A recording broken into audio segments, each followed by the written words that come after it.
Good morning and welcome to Brookings. Thank you for braving the winter weather to be with us today. I'm Matt Chingos and I'm a fellow in the Brown Center on Education Policy here at Brookings. Last May, my colleagues and I released a report calling attention to the nearly $3 trillion hole in public employee pension systems nationwide. That's the difference between the cost of the promises that have been made to employees and the amount of money set aside to cover those expenses. Since then, the situation has worsened in several places.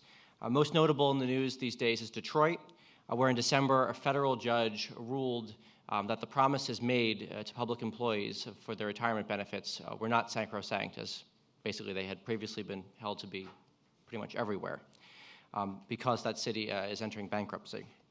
And earlier this month, the major ratings agencies downgraded Puerto Rico's debt to junk status, in large part due to ballooning pension deficits and in spite of attempts to reform those systems and rein in rising costs. Now, those are obviously extreme examples, but even more typical cases are unsettling. In the absence of new revenue sources, ballooning pension obligations are likely to crowd out other vital public services, such as education. One recent analysis found that in the Milwaukee public schools, the rising pension costs there will mean that without new revenues, between now and 2020, they'll have to either fire 24% of their teachers or reduce the salary and benefits of their teachers by 24%. So these are hard problems that present policymakers and voters with tough choices. Today, the Brown Center has released two new reports that I think will help move this debate forward, and we're lucky to be joined by their authors. Our first presenter is Patten Priestley Mahler, who's currently finishing her PhD in economics at the University of Virginia. Her research focuses on the impact of pensions on teachers and schools. She's formerly a high school physics teacher, did her undergraduate degree in physics, and I think that's apt because it basically takes a degree in physics to understand some of these pension technical issues. Some of her research has been supported by the Center on Retirement Research at Boston College, and she's going to be joining the faculty at Center College in Kentucky this fall. Patten will be followed by Patrick McGuinn, who's a professor of political science and education at Drew University, where he also chairs the political science department. He's an author of numerous books, academic papers, and policy reports on a wide variety of topics in education, policy, and politics. He's a former social studies teacher at the high school level, also has his PhD from the University of Virginia. So with that, I'll turn it over to Patten and remind you to tweet using the hashtag pension reform.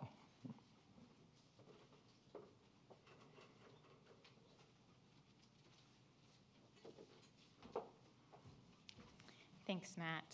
I hope that the discussion today stays away from my physics knowledge and just focuses on the economics. So, good morning. It's been my pleasure to work with Matt Chingos and Russ Whitehurst, and I'm delighted to be here sharing our findings from the report, Improving Public Pensions, Balancing Competing Priorities. So as Matt just described, public pensions are at a crossroads. Taxpayers urgently push to cut costs and reform the nature of public pension systems, while public sector workers value the current system that affords them the retirement security that they've always been promised.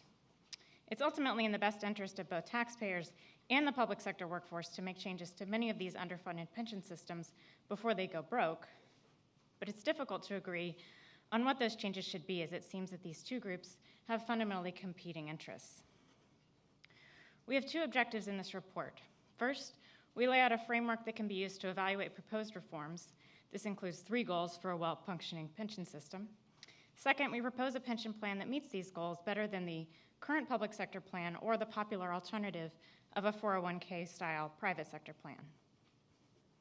The point here is not to promote our proposed plan as a silver bullet reform, but rather to show that these seemingly competing interests of taxpayers and workers can be met simultaneously with an innovative hybrid type of plan. So before I get into the depth of the report, I'd like to talk briefly about the differences between current public sector plans, defined benefit plans, and private sector retirement plans called defined contribution. Both require contributions and provide benefits, but the feature of the plan that is defined is what individuals are guaranteed. A defined benefit plan has a guaranteed retirement benefits that come in the form of a set amount provided to an individual every year from retirement until death. So for instance, $50,000 a year. The contribution amount from the worker and the employer may vary in order to achieve that benefit amount. A defined contribution plan is the opposite. The contribution is guaranteed, but the total benefit is variable. So for example, an employer puts $10,000 towards your retirement savings every year that you work. The total amount that these contributions grow to is your benefit amount, but it depends on how you invest this money as to what that benefit actually is. So whether the $50,000 benefit or the $10,000 contribution is defined dramatically affects the plan's ability to meet our three proposed goals, which are providing adequate retirement savings, ensuring that the plan is fiscally sustainable, and maintaining or improving workforce productivity. First, I'll discuss these differences, and then I'll present this hybrid plan that we proposed, which lies somewhere in between these two plans and combines their strengths. So starting with goal 1, providing adequate retirement security. Individuals can fall victim to a number of risks that may prevent them from having a sufficient retirement nest egg. The most perilous risk is managing stock and bond market variability. A major difference between defined benefit and defined contribution plans is the way in which they protect individuals from this risk. So recall the $50,000 a year defined benefit plan. This amount is guaranteed regardless of any kind of market hiccups. So one caveat is that only very long-term employees are actually going to reap the full benefit of the defined benefit plan, but it does a good job of protecting them from market risk. On the other hand, defined contribution plans place individuals at risk of market fluctuations because the individual is responsible for figuring out what to do with that $10,000 a year. However, mid-career movers likely prefer a defined contribution plan as it's more portable. Thus, with respect to our first goal of providing adequate retirement savings, defined benefit plans have a much better potential to reach this goal, but again, only for full career employees. Moving on to goal 2, ensuring fiscal sustainability. We describe two pieces that are necessary to ensure fiscal sustainability. The first is government accountability. The second is a balance of taxpayer costs and benefits. With respect to the first mechanism, government accountability, defined benefit plans have a fundamental issue.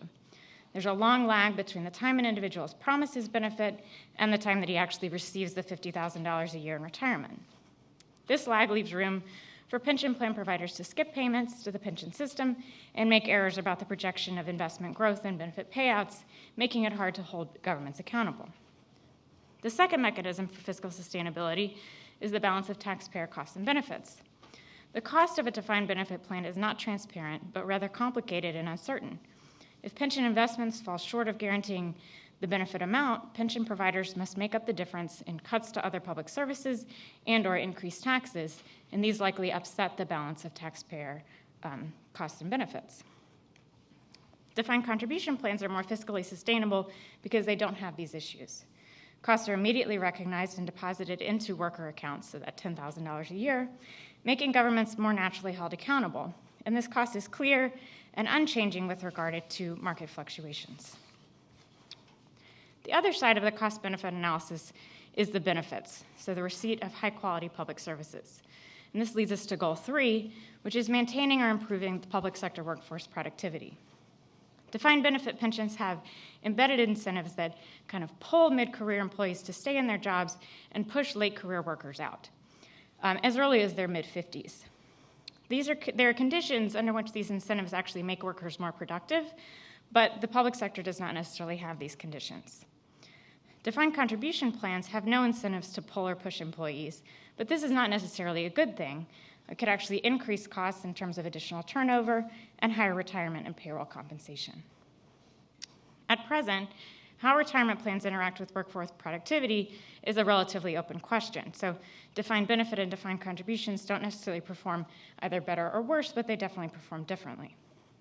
So at this point, I've described how defined benefit plans are superior in terms of providing adequate retirement security, but defined contribution plans are much more fiscally sustainable.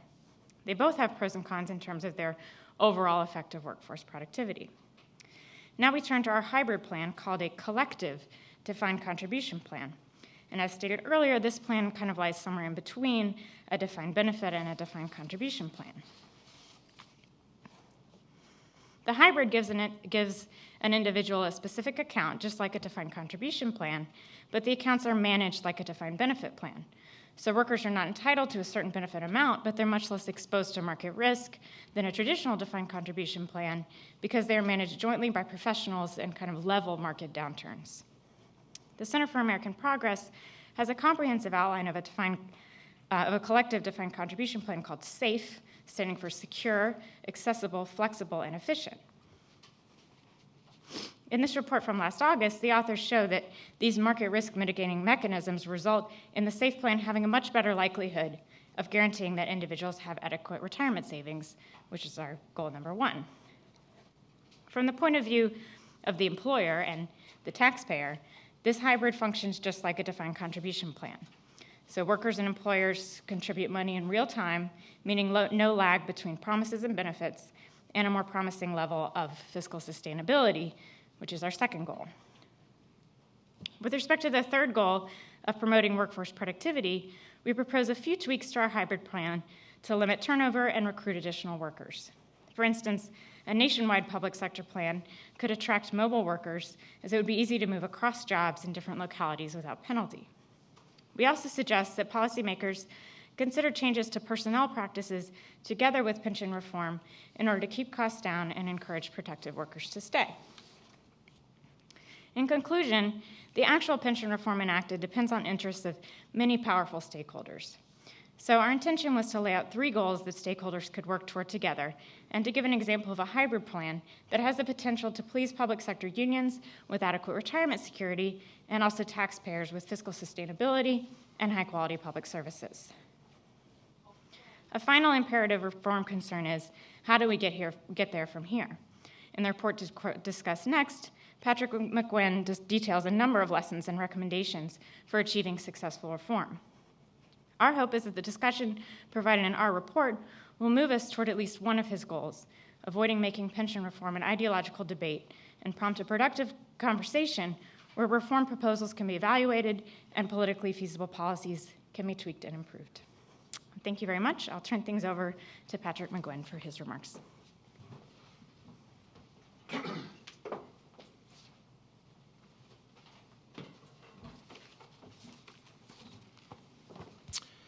Great. Well, thank you. It's great to be here today, and I'd like to thank Brookings, and in particular Russ Whitehurst and Matt Chingos, for the invitation to do this paper, and also the people who agreed to be interviewed for this project who were so giving of their time and insights. Ironically, when a group of scholars and practitioners first met at Brookings in October to discuss pension reform, it was the week of the federal government shutdown, which underscored the inability of the feds to address the nation's major fiscal challenges. My paper on state pension reform is fortunately more optimistic. While the political barriers to pension reform are high, a number of states have enacted significant changes to their systems in recent years. My paper provides an overview of the political dynamics around pension reform nationwide, as well as comparative case studies of reform efforts in 4 states. 2 of these states, Utah and Rhode Island, enacted significant structural changes to their pension systems. In 2010, Utah ended its traditional defined benefits plan for new workers and offered them instead a choice between a defined contribution 401k style plan and a hybrid defined benefit defined contribution plan. Rhode Island's 2011 pension reforms were among the first to change benefits for current workers and retirees by suspending COLAs and raising the retirement age. It also created a hybrid defined benefit defined contribution plan in which all employees will get a diminished guaranteed pension supplemented by a defined contribution plan similar to a 401k. The 2 other case study states, New Jersey and Illinois, enacted more limited changes that resulted in cost savings but were less innovative. Their reforms focused primarily on increasing employee contributions, raising the retirement age, and suspending COLAs in exchange for a state commitment to increase its annual payment into the pension system. While Illinois committed to making the actuarially required payment in year 1, the New Jersey reforms contained a 7-year ramp-up to the full payment. The long-term viability of the pension reforms in Rhode Island, New Jersey, and Illinois, however, remain uncertain due to the ongoing court challenges and concern about whether the states will make the pension payments that they have promised. The case studies in the paper contain a great deal of detail, 50-plus pages of detail, about the nature of the pension reform process in each state, the political dynamics that enabled reform to pass, and the specific changes that the 4 states made to their pension systems. I encourage you to read the paper for this detail, but given the brief nature of today's presentation, I'll focus on synthesizing the key political insights that emerged for would-be reformers. So, lessons and recommendations. First off, the nature of any particular state's public pension system challenges, as well as the political environment for reform, obviously varies widely. But several lessons and recommendations emerged from the four state case studies and from the 21 interviews with national experts and key players in the reform effort in each state that can guide policymakers in this work. So first, states should make their complete actuarial payment every year.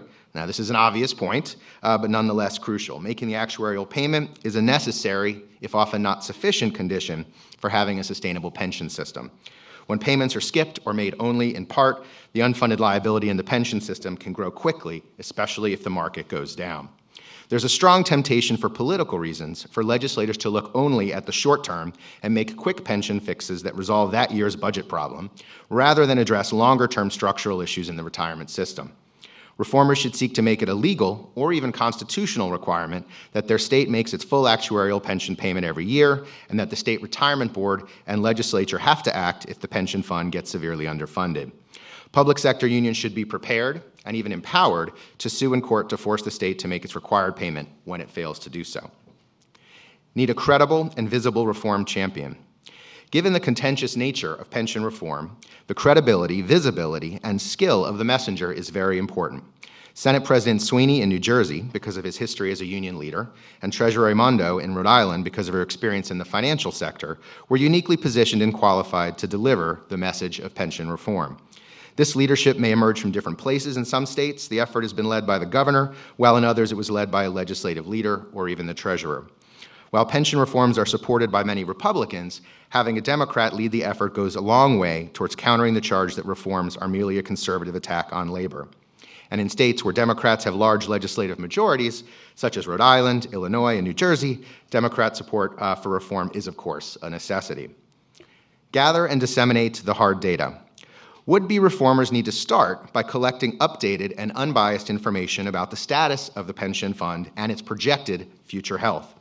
This data, and a simple explanation of what it means, can bring transparency and clarity to an opaque and confusing issue. Policymakers should request more accurate cost projections using more realistic actuarial assumptions.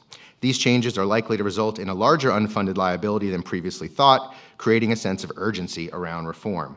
Treasurer Raimondo's work with the Actuarial Board in Rhode Island and the publication of her Truth in Numbers report is a great example of this. The report was written in an accessible style and widely disseminated and framed the reform conversation in a clear and data-driven manner. Communicate and educate. It can be difficult to convince the public and political leaders that pension problems that may not fully hit until many years in the future need to be addressed today, particularly when doing so requires political and financial pain. Reform advocates need to take the issue directly to the public by investing time and resources in implementing a multifaceted communication strategy, utilizing social media, town halls, television, newspapers, radio, and mailings. New Jersey Senate President Sweeney, Utah Senator Lillenquist, and Rhode Island Treasurer Raimondo devoted a tremendous amount of time to convincing citizens around their state of the need for reform, often one small group at a time. Avoid turning pension reform into an ideological issue, as Patten noted before. Reform leaders in successful states emphasize the need to run a positive campaign that does not seek to blame unions or make the issue ideologically charged, but rather lets the numbers drive the conversations about fiscal realities and budgetary trade-offs. The unions may or may not endorse the final pension reform bill, but it's important to give them a voice and an opportunity to participate in the process. Teachers and other public employees feel targeted by pension reform, and you have to demonstrate how pension cuts are part of a broader package of steps to address state budget problems that will reasonably and equitably distribute pain. Ultimately, it's about fairness. Sell the benefits of pension reform to state workers and school reformers. Most of the debate about pension reform focuses on the negative financial impact of changes on retiree benefits. But pension reforms should be framed as ultimately in the best interests of pension participants relative to the consequences of the pension plans getting to the point where they can't meet their obligations. In addition, recent research has demonstrated convincingly that the structure of compensation and benefits for teachers and other public employees has a major impact on labor market dynamics, and the traditional defined benefit systems impair states' abilities to recruit, retain, and deploy a high-quality workforce. Making the case that pension reform is necessary not only for fiscal reasons, but also to improve the critical human capital in schools is a powerful two-pronged argument. Pension reformers should enlist the support of advocacy organizations that focus on school reform more broadly, such as Students First, 50 Can, and Stand for Children, as well as teacher voice organizations such as Teach Plus and Educators for Excellence, which represent younger teachers who are disproportionately harmed by traditional pension systems. Build a diverse coalition and a statewide advocacy campaign. Public sector unions have large memberships and extensive resources and typically deploy their political influence to oppose pension reform. In order to be successful, reformers need to build a counterweight to the unions, a pro-reform coalition that can work to persuade policymakers and the general public of the need for pension changes. It can provide direction and communication across groups that are supportive of reform and direct resources at lobbying the legislature and public engagement. The group can also conduct surveys to demonstrate public concern about pension problems and support for particular reforms. Ideally, the pro-reform coalition will be diverse and broad-based and include groups from across the political spectrum, not just conservative and business groups, but also social services groups who are concerned about how pension costs may affect their own state spending priorities. This coalition can be led by a new single-issue advocacy group, as in Rhode Island with Engage Rhode Island, or by an older group that has a broader agenda, as with the Civic Federation of Chicago in Illinois. Given the union's threats of electoral retaliation to politicians who support pension reform, it is also important that pro-reform groups promise to defend them and support them at election time and then stick around to do so when the time comes. And finally, anticipate legal challenges. The U.S. Constitution, along with many state constitutions, gives a high level of legal protection to contracts, and this has opened the door to court challenges to pension reforms in many states. The outcome of these cases depends on a state's specific statutory and constitutional language, as well as the interpretation of the courts. But reformers can be strategic in designing reforms that can survive inevitable legal challenges. So in conclusion, there is an intense debate raging nationwide about what constitutes an adequate pension for public sector workers, the kind of system that will best serve the interests of retirees and taxpayers, a defined benefit, defined contribution, cash balance, or hybrid plan, and whether changes in benefits to current, retired, or future workers are fair. This paper did not attempt to answer those questions or identify the one best pension reform, though it highlighted the different views on these issues that have emerged in state legislative deliberations about reform. There are legitimate concerns that recent changes and reductions in benefits will harm the quality of life of retired public workers. However, this paper starts from the premise that the pension systems in many states have simply become unsustainable, and that significant changes are necessary to protect the retirement benefits promised to workers and to relieve the growing pressure on state budgets due to large unfunded liabilities and increasing annual pension payments. If changes are not made, states will increasingly face the prospect of pension systems becoming insolvent or having to significantly reduce spending on other state priorities such as education and healthcare. And this is why, by the way, in states very pro-labor, strongly Democratic states like Rhode Island and New Jersey and Illinois, it's actually been Democrats that have taken the lead in initiating pension reform.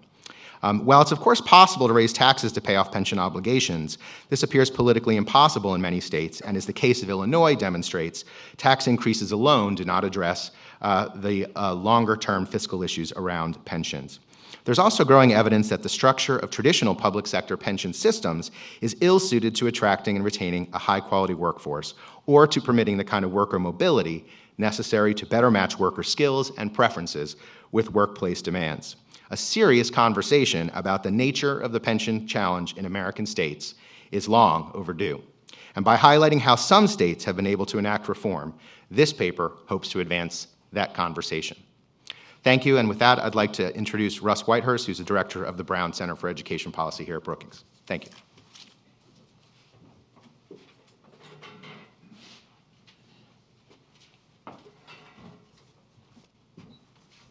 Well, thanks to the two presenters, and my role here is in the project in general, as well as today, is to be somebody who a few years ago didn't know anything about any pension except his own, and has been pulled into a circumstance where they're complicated issues and very wise people are involved with them, and I'm trying to make sense of it all.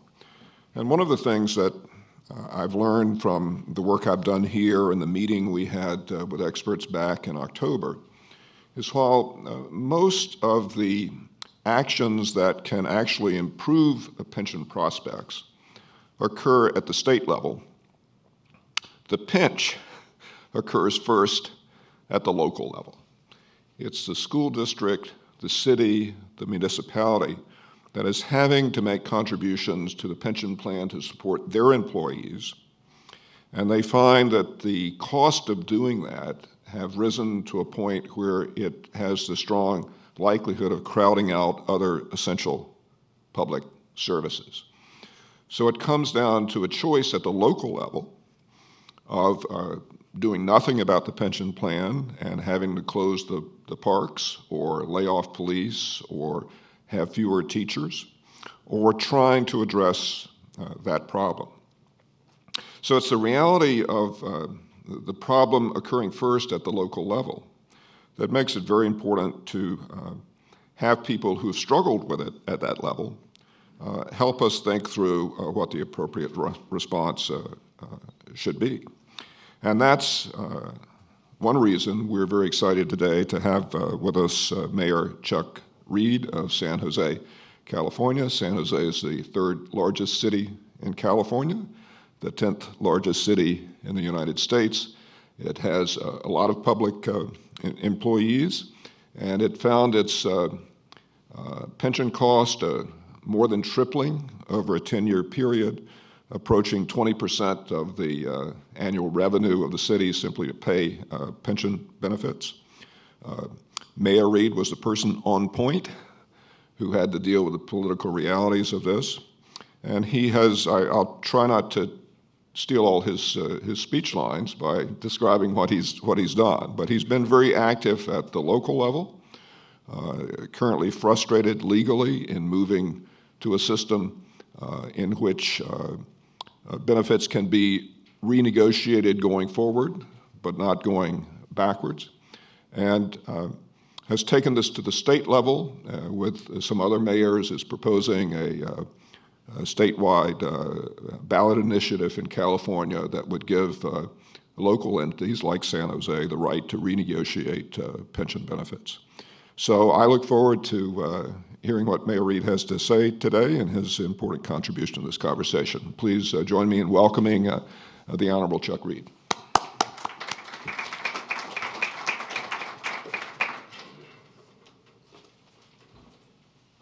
Thank you, Russ. Thanks for inviting me in to speak, and I want to thank Brookings in the aggregate for its interest in this topic. It's vitally important to the city of San Jose and many, many other jurisdictions around the country, and I appreciate the third-party review and commentary that helps us in the debate all over the country. A little bit more about the city of San Jose. Russ described it a little bit. We're the capital of Silicon Valley, the innovation center of the world. Over the last couple of years, we have led the country in the rate of job creation. We have general obligation bond ratings in AA+ and AA1. We have 2 independent retirement plans that have earned, since their inception, in excess of 7.5%. I'm a Democrat. My council is Democrat. We only have 2 Republicans out of 10 on the council. We're a Democratic city and a Democratic state. And so you might wonder what would motivate us to take on pension reform and put in front of the voters a ballot measure to reform pensions over the objections of our 11 bargaining units, and how it would be possible for the people to vote yes on a pension reform measure at 70% yes. And the short answer is the alternatives were worse. And when the pain gets so much, you're facing service delivery, insolvency, or bankruptcy, that's a big motivating factor to do something. And so I want to give you a little bit of background of why the pain was bad in San Jose. If you look at the decade prior to us getting into the pension reform and fiscal reform effort, we had some general revenue increases, nothing to brag about, 19% increase in revenues over the decade, but our costs went up by 85%. Now, you know if your costs are going up faster than your revenues, you're in trouble. It's just a question of how long until it gets really bad.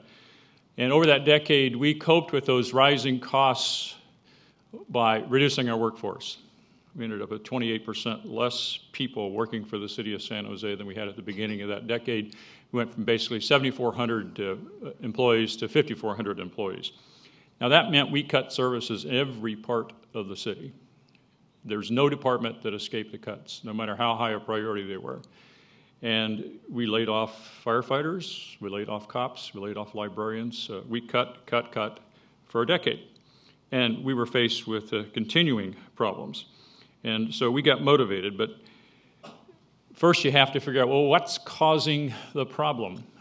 We did the analysis on those cost increases, and it was clear that the largest single factor in those cost increases, which are driving the cuts, were retirement cost increases. Now that's both pension and retiree health care costs.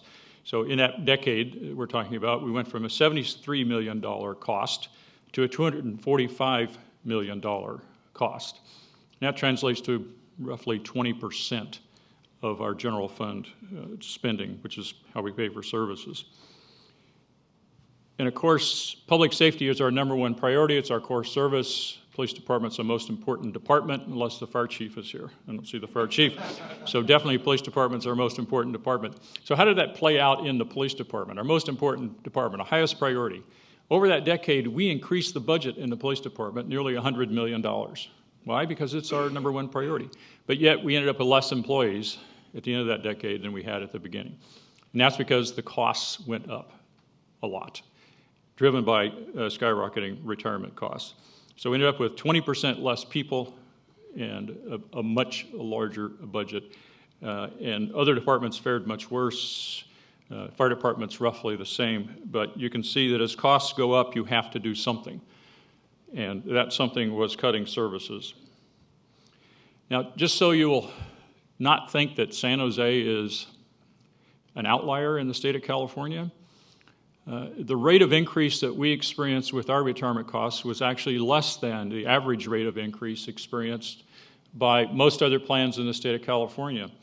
The aggregate taxpayer contributions into retirement plans and the pension systems went from $3.4 billion to $17.4 billion over a 10-year period. So San Jose, while we were rapidly increasing our costs, wasn't nearly as bad as some other places. In California, of course, despite the fact that costs have gone up dramatically and we have contributed a lot of money, it's not over. California has huge unfunded liabilities. The governor's recent budget pegged them at $218 billion. CalPERS, which is the vast majority of agencies are in the California Public Employees Retirement System, they've told their members to expect 50% increase over the next 6 years. The teachers plan, CalSTRS, has said they're going to be out of money in 30 years, and the state needs to give them another $4 to $5 billion a year over 30 years to avoid running out of money in 30 years, meaning that teachers starting work today won't get a retirement. No, they'll pay in, of course, but they won't get one. There won't be enough money. So that is not a good circumstance. Oh, and by the way, those are the optimistic scenarios. Those are the numbers that are based on basically a 7.5% rate of return calculations, which is probably less than a 50% probability of achieving those, so that's why I call them optimistic. To add a little bit to the papers that have been presented this morning, I'll just talk about some of the things that we have learned. First, I would agree with Patrick McGuinn's assessment of the variables and the importance of all the factors that he's identified. It's really important to have third-party validation. Brookings is one of those independent third-party organizations that can have a lot to say about what we need to do at the local level and the state level. But there are two important objectives that have come out of our experience in San Jose, what we're trying to do. The first is we want to make sure that our retirees and our employees get paid what they've earned. Bankruptcy is not something we want to do and go in and cut payments. That's what we're trying to avoid. We want to make sure that our employees get paid what they've earned. But at the same time, we want to make sure our residents and taxpayers get reasonable services that they deserve. Now, either one of those problems alone, not that hard to fix. But trying to do both at the same time is what makes it extremely difficult. And the central problem in the entire equation is the fact that the benefits are too expensive. the costs are too expensive. And that's not something you can fix with actuarial assumptions. Benefits cost what the benefits cost, and they're too expensive. The government cannot afford to pay for them, and the employees cannot afford to pay for them.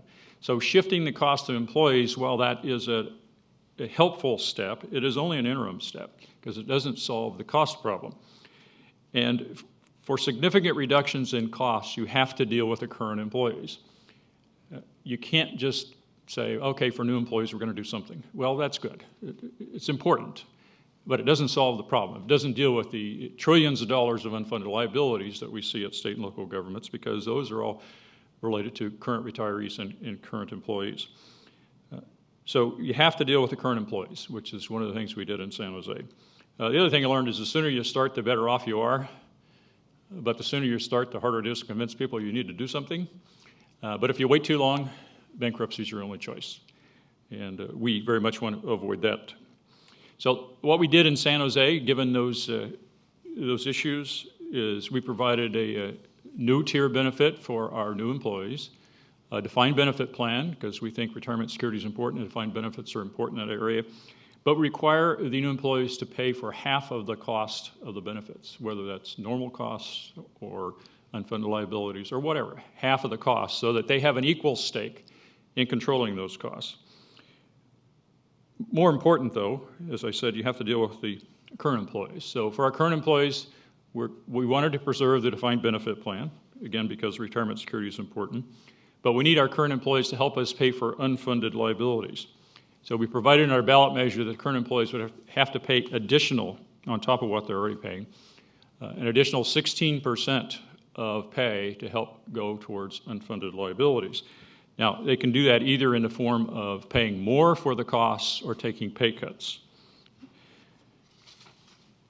16%, that's a lot, but our employees are already paying somewhere between 16 and 20%. So you add 16% on top of that, and you can see that's very expensive. Difficult for employees to pay that. So we gave our employees a choice. If you want to take a lower level of benefits that looks a lot like, but is not exactly the same as our new employees, you get to keep what you've earned to date and go in at different accrual rates and different retirement age for when you can receive the benefits, and lower COLAs. Really, there's not many things you can do. We did everything that we could and gave them a choice of going into lower accrual rates, later retirement age phased in, and lower COLAs. So that was the ballot measure. So where are we now? Well, we're over 20% of our general funds going into retirement costs. That's not good.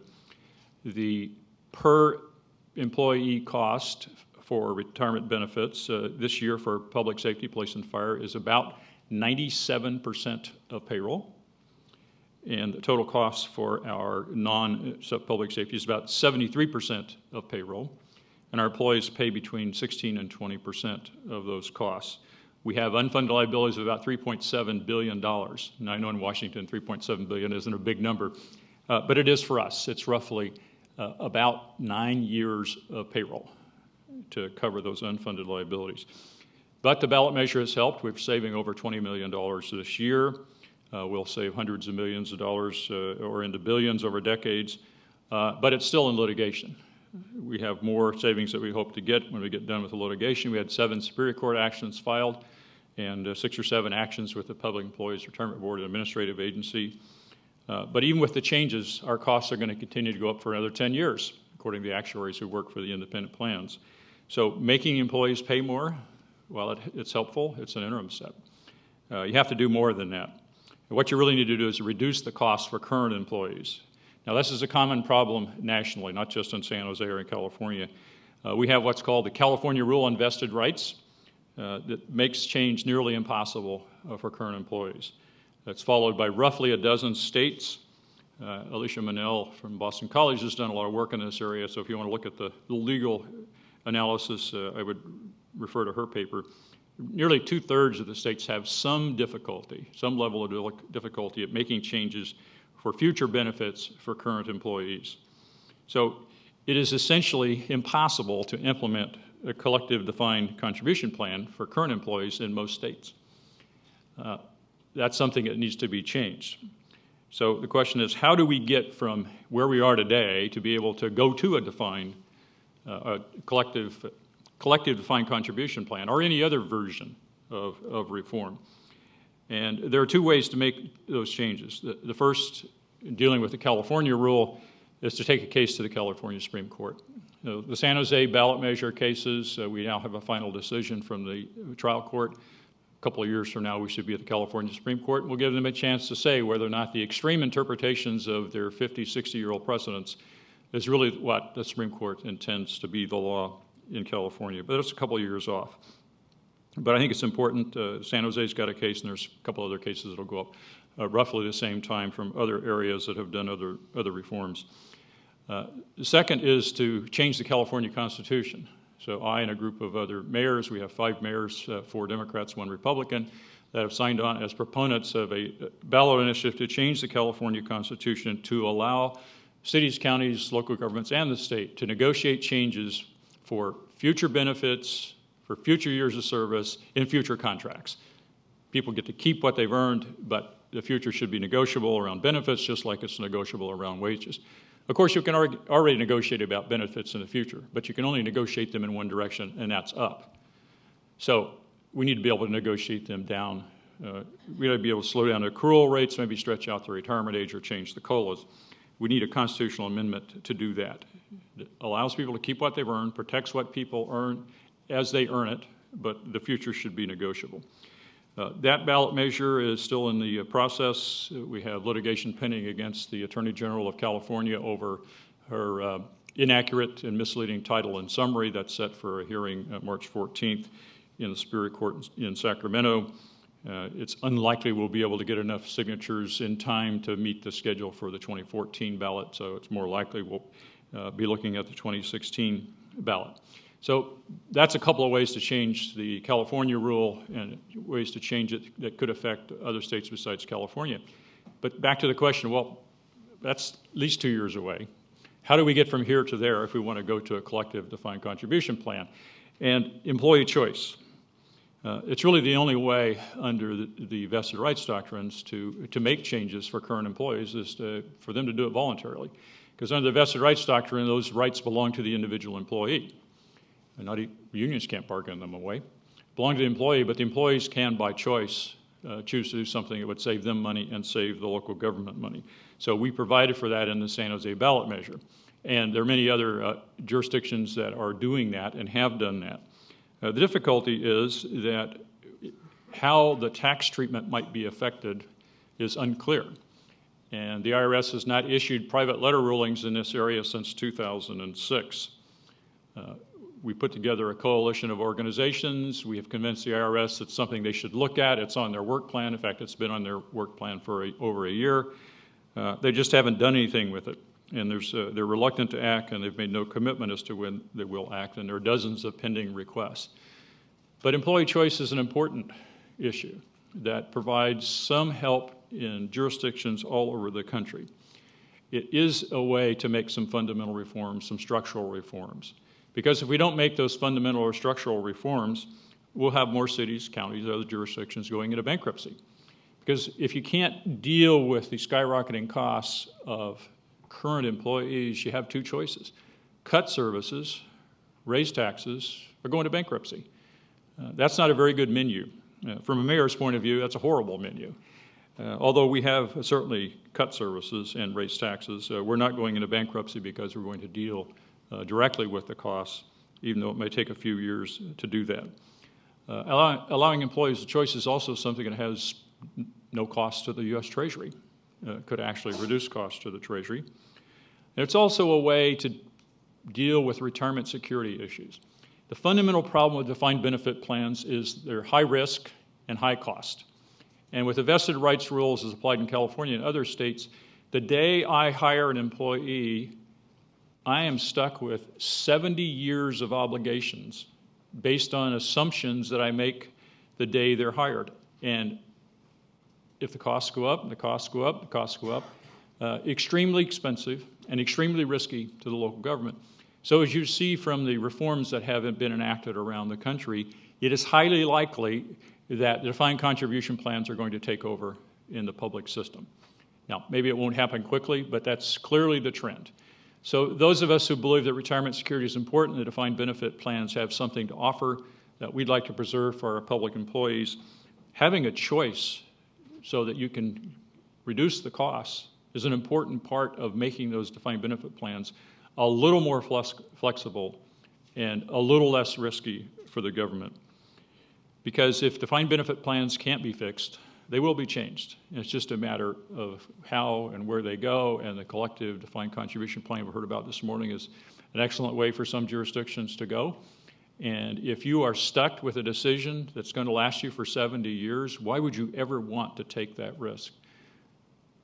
No government wants to do that. It's extremely risky, extremely costly, and your only way out is bankruptcy.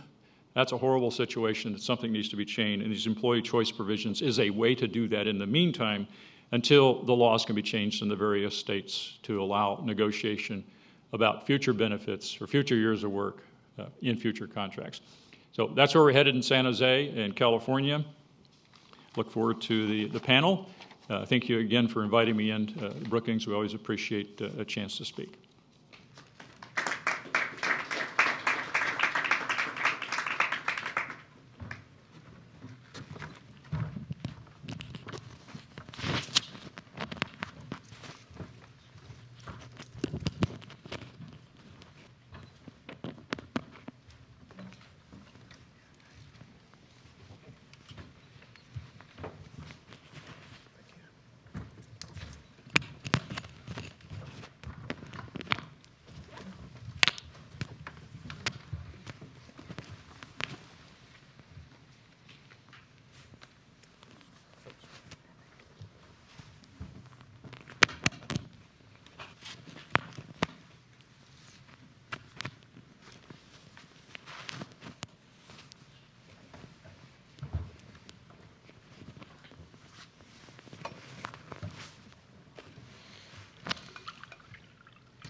You've been introduced to everyone up here except the person immediately to my right. Mark Dingley is the Deputy Treasurer and Special Counsel for the Office of the Rhode Island General Treasurer.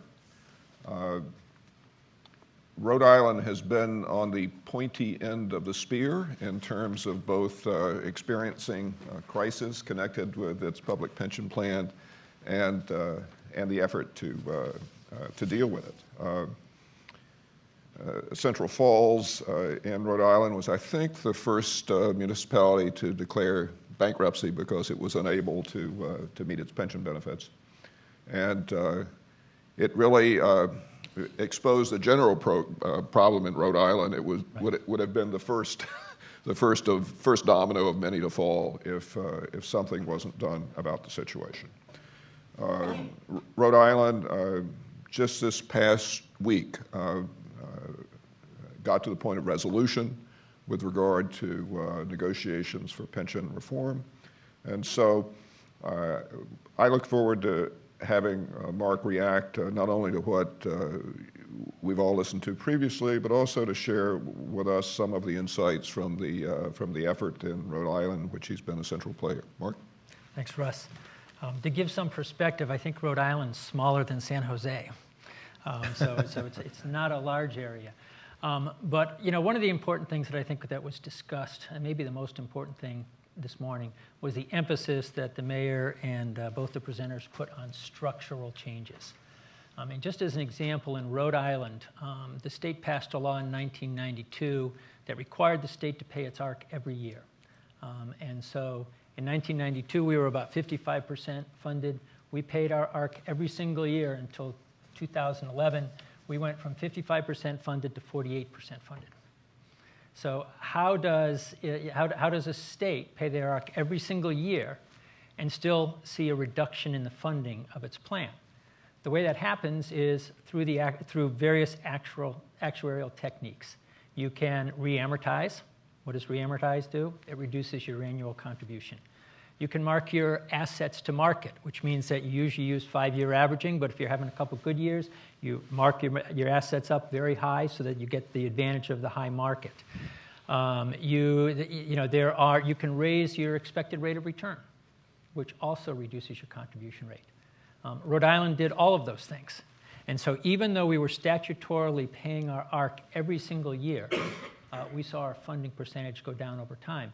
And I think that's the importance of structural changes in both what Patten and Patrick and the mayor were emphasizing, which is with a defined benefit plan, defined benefit plans are very much subject to political influence. Okay, if you don't have enough money, let's re-amortize, let's mark to market, let's raise our interest rate. And so those kind of things can always happen during difficult times. In Rhode Island, those things happened. We weren't violating our statute. We were paying our ARC every single year. But because of the structure of a defined benefit plan, and because defined benefit plans are subject to political pressure, it's very difficult to get ahead of the game in a defined benefit plan. A lot of the states that have troubles don't even pay their ARC. If you look at Illinois or New Jersey, I don't think they've paid their ARC maybe ever. So that's an even deeper problem. But I think focusing on these from a structural perspective is important, because you've got to look at whether or not, given the structure of defined benefit plans, governments can really ever get ahead of them realistically. The other thing is, my background is as a lawyer, so I always look at these things from a legal perspective. And I think every major pension change at the state or local level in the country has been challenged legally. So I think as a premise, when you're looking at this process and you're starting on a road down this process, you have to know what the legal precedents are in your jurisdiction, and you have to know, and you have to see a path to get past those. The path in California is probably harder than it is anywhere else because of their constitutional and Supreme Court protections. But the majority, if you look at the cases across the country, they say that if you make changes solely for budgetary reasons, you will lose. Because if you could breach a contract because you can't afford to pay it, then you could breach a contract any day. Government can breach any contract they want if the justification for that is they can't pay for it. So when you're establishing a legal track record, you need to establish a track record that the changes that you're making are structural changes that you're making for the long-term benefit of the state and for the long-term benefit of the participants in the plan. One of the things I liked about Patten's paper was her emphasis on the impact of retirement plans on HR, human resources, workforce productivity. If you look at the demographics of the current workforce, I mean, when these plans were set up in the 1930s and 40s, many people worked a full career in one job. Defined benefit plans are good plans if you work a full career in one job. They're not a good plan if you're going to work 5 or 10 years in one job and then switch jobs.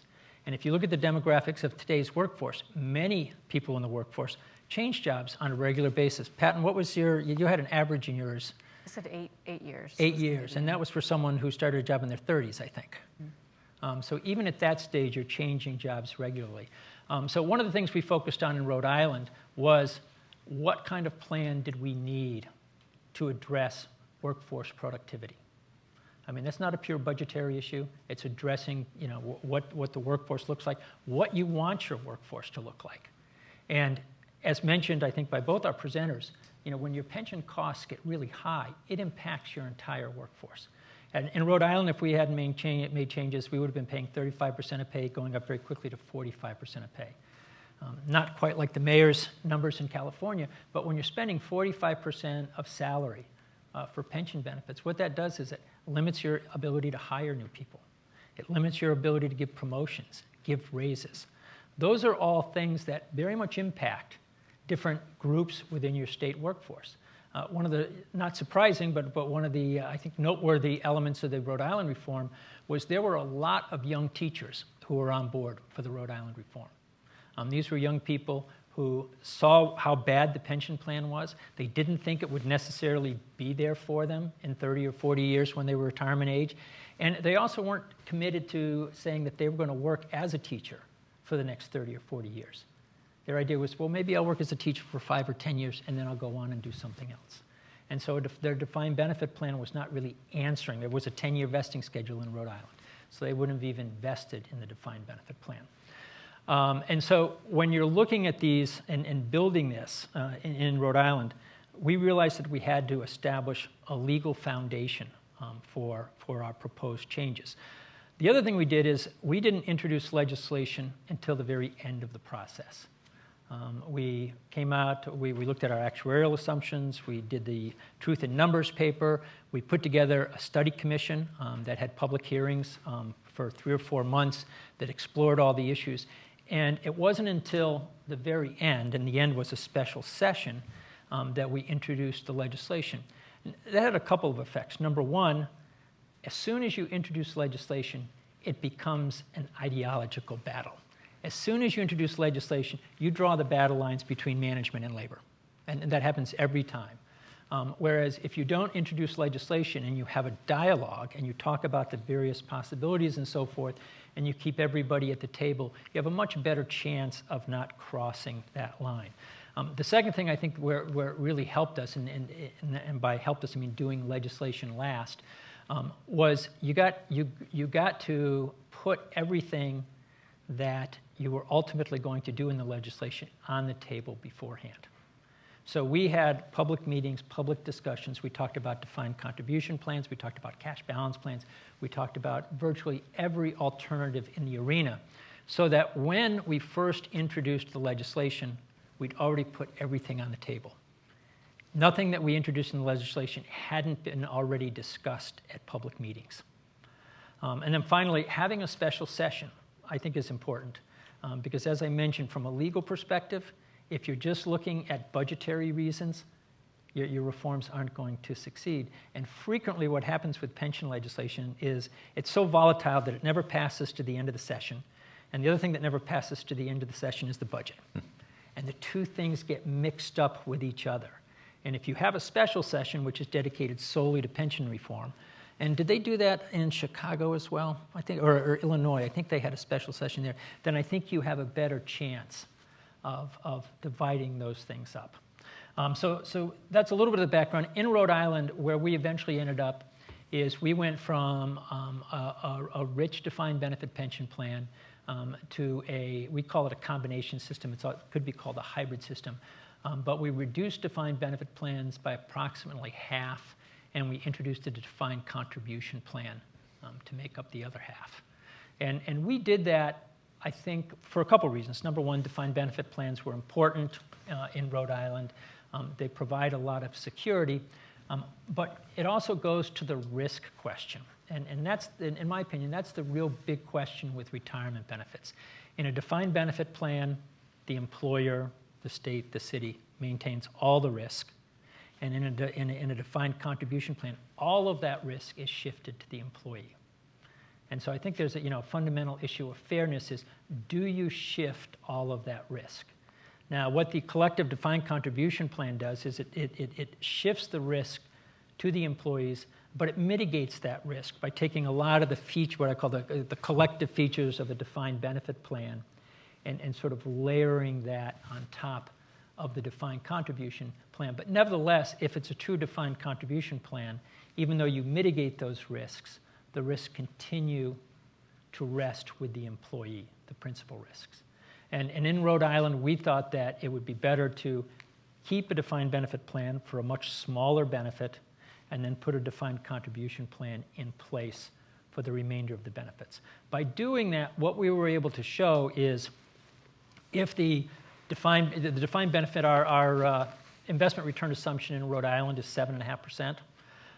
So if our defined benefit plan provides its benefits, and if our defined contribution plan, which is a 5% employee contribution and a 1% employer contribution, if that plan earns 6.5%, the benefits provided by that combination plan for a career employee are the same as the benefits that were previously provided under the defined benefit plan.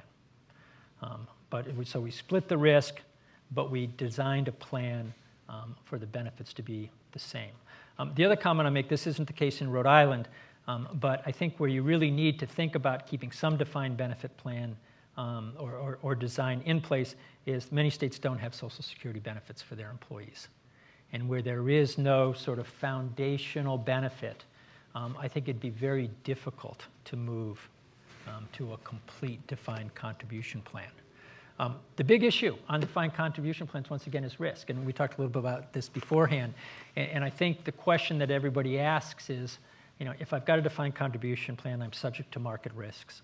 markets could go down significantly before I retire. If that's all on me, how do I weather that? And if I want to have a defined contribution plan that's able to purchase annuities, unfortunately, when the markets go down, interest rates tend to go down as well, because people are always jumping to bonds because they like the security. And so annuity purchases are much more expensive in those circumstances. So I think the challenge for any defined contribution scenario is how do we protect against that risk? And I don't know if anybody on the panel wants to jump in and offer some ideas. Well, one of the things we discussed in the meeting we had before the public meeting is the possibility in a collective defined contribution plan of some averaging period, so that not only is the investment experience pooled, but the payout is pooled, so that if you have a great recession type event, you're protected because of the rolling average that determines the payout each year. You're protected from some of the downside of that. Likewise, you give up some of the upside if you're retiring in a particularly good year. So, I think the devil certainly is in the details of these plans, and they're not going to go anywhere unless, first, the parties to the issue understand that they're between a rock and a hard place, because as I look at reform efforts across the country, with a couple of exceptions, they've all been driven by dire prospects. And then, both Mark Dingley and Mayor Rhode have referred, I think interestingly and importantly, to the need for choice. And so how you bring people into the process and have them choose something that has long-term viability, I think is about having something that also seems fair. And so you have to have a system that provides protection that seems reasonable in terms of prospects for retirement security, given everything else that's available, and that can get people to the negotiating table. I wondered if we as a panel could talk a little bit more about choice. It's different at a legislative level, at the state level, than it is at the local or city level. When we had our private meeting here in October, we had another Mayor Rhode of Atlanta, who was pursuing a course much like yours, and that is getting a voluntary agreement by public employees for a new path. How do you manage that? How do you get people to agree to something which in the end involves givebacks, right? You have to agree to something that is different from what you have, and that at least on paper seems less than what you have. How do you get public employees to agree to that? Well, first you have to be able to give them a choice, and it has to be one that they can understand. So it's not a simple process, I don't think, because these are really complex issues. And so you start with a handicap of pensions are really complex, and making a change makes it worse. But there are lots of employees who don't necessarily see them as staying with the city for a 30 or 40-year career. And certainly the younger ones are going to be more interested in choosing something different so that they maybe have something that's more portable. The older and more closer you are to the retirement, the less likely you're going to choose whatever it is. In San Jose and other jurisdictions, the costs are slowly being shifted to the employees. So the employees have an incentive to try to avoid those cost increases by taking, a lesser costly and ultimately something different in the way of the pension benefits. And I think it is that sharing of cost is the motivating factor for the employees. But the ability to have something when you're younger that's better for your age group and your prospects of staying is also, I think, important. So there's a generational difference and viewpoint of these things. My younger employees understand, and if they're riding up the elevator with me by themselves, they will tell me they think I'm doing the right thing. Because they can see that when something is unsustainable, what that means is they're not going to get it. And the older, more experienced employees are closer to retirement, then they're less susceptible to making a choice. I'm sorry. Well, I was just going to say, part of it, Russ, I think goes back to what you said originally, is that oftentimes people don't react until there's a crisis. In Rhode Island, Central Falls happened. And the pension benefits for the police, fire, and municipal employees in Central Falls were reduced by 55%. So people who, and Central Falls is a very poor city, so people who were out there with a $25,000 a year pension saw their pensions reduced to $11,000, $12,000 a year. And so that's a harsh reality. And that's a harsh reality that was felt by all the public employees in Rhode Island because they saw if it could happen to Central Falls, and there are other plans in Rhode Island that are very poorly funded, people realized that it could happen to them. And particularly the younger employees looked at that and said, if I'm teaching in a community or if I'm a police or fireman in this community and this could happen to me, aren't I better off with a defined contribution plan where that money's mine, the city can never touch it, and I know that I'll get it when I'll retire. So I think sometimes that movement toward a defined contribution scenario, unfortunately, will wait until a crisis happens. And I think maybe there's two other ways to build off of the choice theme here, that choice is an important part of this reform conversation, not only to present workers with choices involved in retirement systems and their plans, but also to think about the political choices that have to be made, right, and the choices that taxpayers need to make. And I think, unfortunately, the political dynamics of pension systems right now is such that there's a lot of perverse incentives built into the system that encourages, right, permits and encourages even politicians to make the bad choices, right, that result in underfunding and systemic problems in the pension systems over time. So we need to think about how do we realign those incentives so that we encourage policymakers to make the right choices in that regard. And part of that, I think, is, again, communicating with the public and really laying out the mayor's presentation here, was very accessible. Here's the data, here are the numbers, here's the problem, and here are the options that we have on the table, and present those choices to citizens in really tangible ways, right? So here's our budget shortfall. Here are the, 10 steps that we could take, right, to change the shortfall. We could raise taxes by this amount. We could cut the number of teachers by this amount. We could cut police officers. We could cut firefighters. We could cut benefits. Here are the options, right, and then really have an informed discussion about those choices to help support then the political choices that elected officials have to make. Seems to me as an observer of this area that one of the reasons many jurisdictions are in the pickle they're in is that the true cost of the pension promises have been hidden or obscured.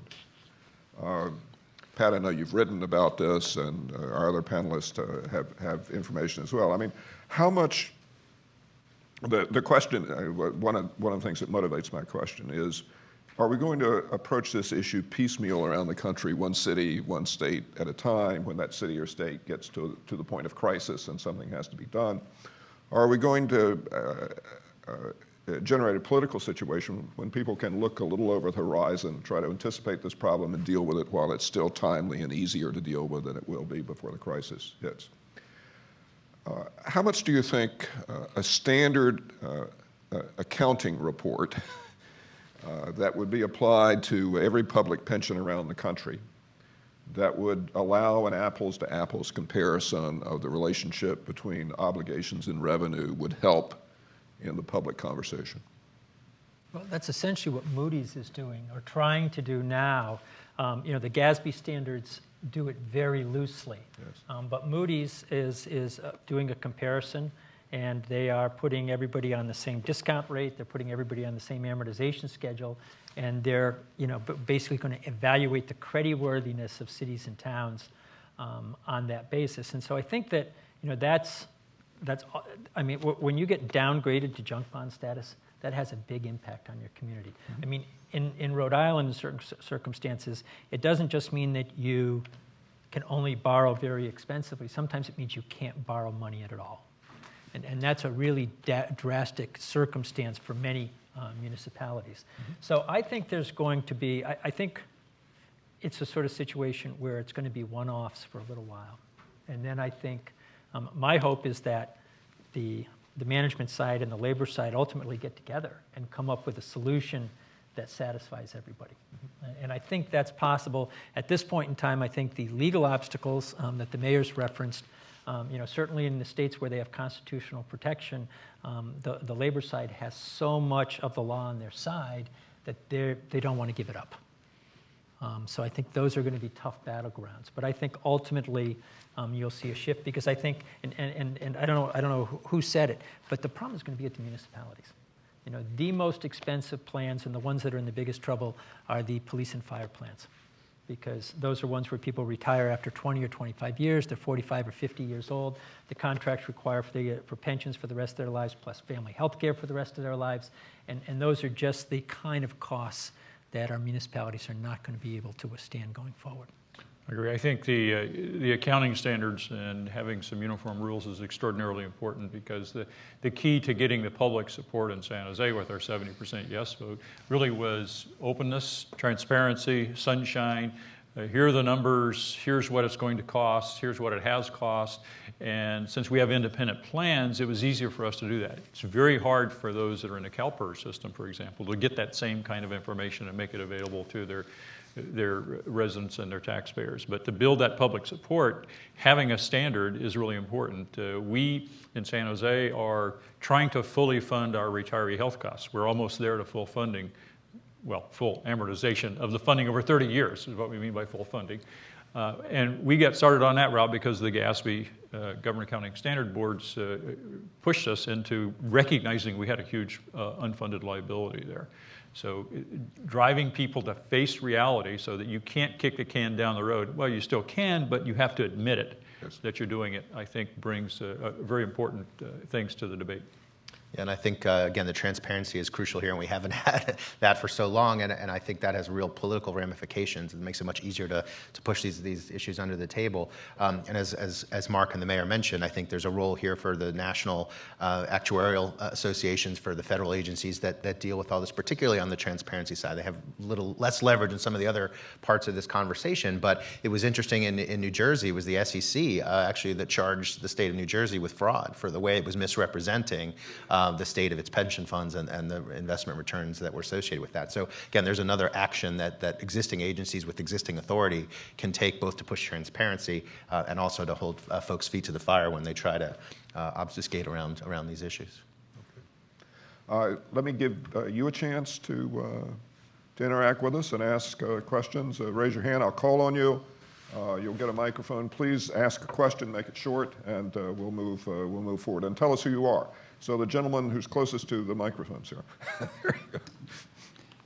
My name is Mike Golash. I used to be, I'm retired now. I used to be a trustee of the Transit Employees Retirement Fund here in Washington, D.C., which covers about 11,000, 12,000 people. So I always have a sort of bias towards defined benefit plans. First of all, I'd like to ask you, have you looked at the history of some of these things? A lot of these benefits were negotiated over many, many years, in which workers made various concessions in terms of wage increases or benefit reductions to get these plans. So that's a question of fairness. Second is, you noted that your actuary, your normal costs were paid every year, but that's manipulative. Basically, the Transit Employees Actuary from 1997 to 2004 declared we didn't have to pay any normal costs because of the unusual returns that the stock market generated from the late 80s to the beginning of the 21st century. So all those years that the Transit Authority and a lot of local governments in this area didn't have to contribute anything, they never complained once about our benefits. But then when the stock market went down, they realized, hey, maybe that wasn't the best thing to do. And now they're trying to shift those costs by cutting our benefits or increasing our contributions. There's a tremendous disparity in wealth in this country. So the people on the top got to pay more to help these benefits survive. We need a question. Thank you. We need a question. I mean, I would just say you're absolutely right. I mean, I think the position we took in Rhode Island is that employees have done nothing wrong. I mean, they made that. We had very high contribution rates in Rhode Island, 8%, 9%. They made their contributions every single year. And a lot of it is, as we've discussed already, the political process is such that there are too many techniques for people to avoid paying, for states and municipalities to avoid paying the real cost. I think, a demographic that you also have to look at is, yes, you're right. There's complete agreement. I'm a Democrat. There's too much wealth at the top. We gotta push it down. But in Rhode Island, the average public employee makes $54,000 a year. The average private sector employee makes $38,000 a year. So there's a real imbalance there in terms of the ability to tax more the private sector to pay these benefits when the private sector is making so much less on a salary basis. Forget pension benefits. And that shift has occurred across the country. If you look at the studies of compensation, now the public sector, I think, is equal or above in most jurisdictions the compensation levels of the private sector. So that's part of the struggle here is that other than that top 1% and the top group that I think you're referring to, the Main Street hasn't done well in the private sector. I agree that most of these benefits were negotiated at the bargaining table and in the process that we use for setting compensation. But the simple truth is that we can't afford them however we got there. It's not the employee's fault. It's not the union's fault. They're just doing their jobs. It's the elected officials' fault, really. It's where the bulk of the blame goes. But nevertheless, no matter how you spread the blame, and there's plenty to go around, we can't afford the level of benefits that we're at now. And the system is inherently unstable because there are the incentives to obscure the costs and to kick things into future generations. So in 1999, the state of California granted huge increases in pension and retirement benefits to state employees, and that trickled down to the local government in an infamous bill called SB 400. And at the time, the CalPERS system said, we can do this, we can increase these benefits, and it won't cost the taxpayers a dime. And that's a quote. Well, billions and billions of dollars later, it was quite a bit more than a dime. And that's because people were saying, hey, the 90s were great, the stock market's wonderful, it's going to keep going up forever. Well, we know that's not true. But at the time, all that was kind of obscured because everybody had money. But that was a huge mistake, and we're living with it. And we just can't continue to afford it. Now, some places can afford it, and they should pay. Everybody should pay their ARC. There's no doubt about that as being a critical factor. But ultimately, when you're paying more than 20% of your general fund, you're cutting police officers, firefighters, laying off librarians, you have to do something, and that's what we were driven by in San Jose. Woman here with her hand up. I will try to make it quick and a question, but I guess my sort of meta comment is that I was looking at the list of people interviewed for Patrick McGuinn's thing, and there's 21 people there, of which I count one union representative and one other person of a sort of liberal-leaning think tank. Meanwhile, these reports were both funded by the Arnold Foundation, and which also funded the Rhode Island, sort of pseudo-grassroots group that said these things. I am the author. I'm an economist at the Economic Policy Institute. My name is Monique Morrissey. I'm the author of a report. We wrote 2 reports on Rhode Island. We strongly disagreed with everything that's been said in here. You cite one of the reports. Nobody reached out to me, or I don't believe the author of the other report. And so I would like to, we disagreed with the Truth and Numbers report strongly, with the numbers in it, like the truth and the numbers aspect of it. And yet, I just want to make the point as to, that I don't think that what's being represented here is in any way representative of both sides of the debate.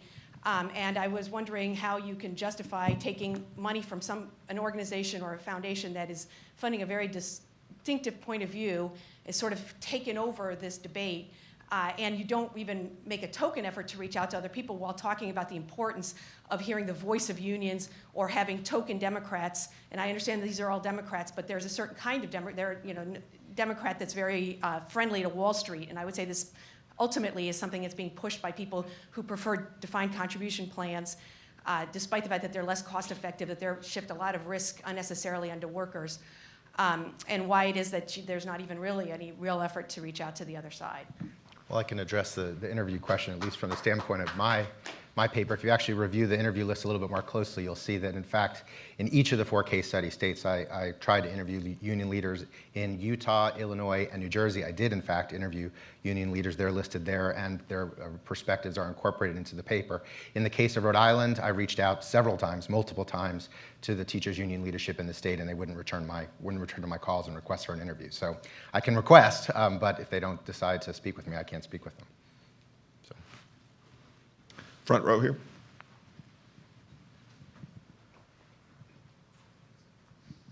Hi, Brian Renaud. I work in the Tax Policy Center here.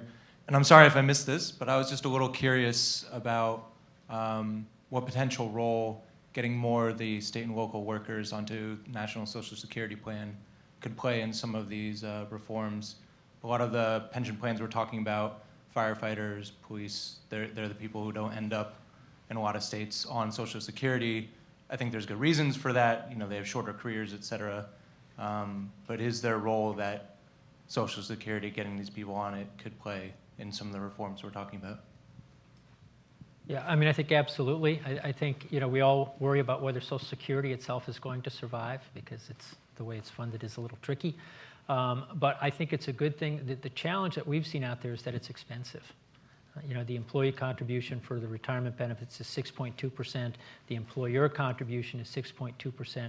So you're talking about a 12.5%, 12.4%, you know, contribution right off the bat. And that's a big nut for a lot of municipalities and employees to swallow quickly. And so the question is, you know, and again, I think you've hit it on the nose with municipal police and fire, is how that's almost all collectively bargained, and so you have to negotiate. So they're in existing plans. You can't just put this on top of that, or the cost would be even more astronomical. So how do you somehow negotiate maybe a reduction in the current defined benefit plan with a Social Security integration? In the private sector, there used to be Social Security integration used to be a very common way to fund private sector plans. It's not done as much anymore, but there's definitely models out there that could address that. I think if I had my choice, which I don't, I would, and was starting over, I would integrate the Social Security into it. I think that could be a key component. And really, I would follow what is being done now for federal employees. You've got a Social Security, you've got a defined benefit, you've got a defined contribution, all sort of spreading the risk and bringing different elements to the equation. So it would be an important thing to do, I think, if you have a choice. And again, we don't really have a choice in a lot of cases. And the federal government went from a system that did not include Social Security, didn't have the three legs, to a system that does. And so there is a model of how to get from here to there. And I don't want to claim any lack of originality in Rhode Island, but our system is basically the federal system. We have Social Security, we have a defined contribution and a defined benefit. And if you look at, you know, the levels, they're pretty comparable. I think we have a 1% annual accrual. I think the feds have 1%, and then if you work more than 20 years, it's 1.1%. But we're very close to the federal model, and that was part of how we sold the program. If it works for the federal government and it's sustainable for the federal government, and it's a three-legged stool, shouldn't that also work for our state employees? Isn't it refreshing to be talking about the federal government as a model of how to do something? Other question here? I'm John Turner, Pension Policy Center. One of the contentious and important issues in valuing the liabilities is also a technical one, which is the choice of the discount rate. And so I have a question. What was the discount rate, or what is the discount rate that Moody's is using? That seems to be a standard, perhaps? I think Moody's is using a AA corporate bond rate, or are they using the municipal, let me think. They're using a rate that would reflect, I think it's the municipal AA rate. Okay, so the market rate that would be paid on a municipal AA bond. And the rationale for that is if the pension fund ran out of money, the cost of that money to the municipality would be its municipal bond rate. But you know, a municipal, the interesting thing about that, and Patten's an economist, so she would probably overrule me on this, is that they always say when you look at discount rates, you shouldn't use a tax-free rate like a municipal rate, because your pension fund is already tax-free. So why would you take the lower penalty of a discounted municipal rate? But I think their rationale is that because the municipality that's what they would have to pay to borrow money to supplant that. So I'm pretty sure it's a municipal AA rate that Moody's is using. And it is whatever the market rate is in that particular year. You know, I would add, you know, there are two functions to a determination of the discount rate. One is to manage the local plan, and so you need reasonable assumptions about what it's going to earn. But the other is to benchmark and make comparisons. And so in that sense, as long as the same rate's applied to everybody, That's right. It allows the mayor of San Jose to say, look, we're doing better or worse than San Francisco, and that's an important part of the political conversation. I try to avoid the discussions and arguments about discount rates and assumed rates of return because it doesn't change the cost. doesn't matter what the rate is, I'm going to have to pay the benefits. And the cost is the cost is the cost. And it's an interesting discussion, and of course it affects contribution rates and everything. It's just a way to obscure the fact you're not putting enough money into the plan in most cases. Yeah, the difficulty, and I agree with you from a philosophic standpoint, but if you take a brand new employee and throughout their career and you look at their, a contribution rate and earnings account for 80% of the savings for that benefit, and only 20% is actually covered by contributions. So your earnings rate plays a wildly disproportionate role in determining whether you're going to have enough money. But you're right, your assumption means nothing. It's what your actual earnings rate is that drives the day. Well, I thank you very much for being here today. Join me in thanking the panelists for contributing to, I think, a very interesting discussion. Thank you.